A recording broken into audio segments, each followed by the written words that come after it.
Now, the International Finance Corporation's country manager for Sri Lanka and the Maldives, Alendrajo Alaves de la Campa, stated that Sri Lanka's progress is bridging the gender gap that was stalled by the impact of the COVID-19 pandemic.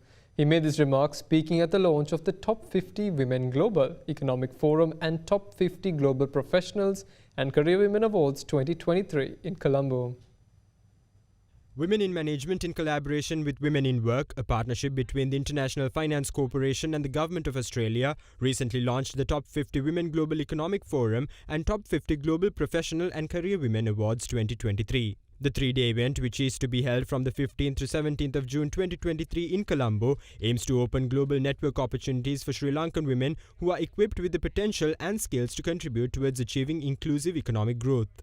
At the official launch, the International Finance Corporation's country manager for Sri Lanka and Maldives, Alejandro Alvarez de la Campa, shared his thoughts on the present state of Sri Lanka's efforts to bridge gender disparity in the workforce. Sri Lanka is a country that has done a lot in trying to reach that gap. Unfortunately, the last few years have not been good for closing that gap. In fact, the COVID-19 pandemic has had a very, very negative impact, and the World Economic Forum says that now it will take another 130 years to close that gap globally. More than 64 million women have lost their jobs as a result of the pandemic. But times of crisis are also times of opportunity. That's where we see the role of women as important as ever in trying to help Sri Lanka navigate out of the crisis. There's a lot of empirical evidence of the potential that women have in creating more competitiveness, more growth in the economy. The women empowerment and gender equality is not just a social or moral imperative, but it's now smart economics, and it's something that we really need to think from the economic point of view.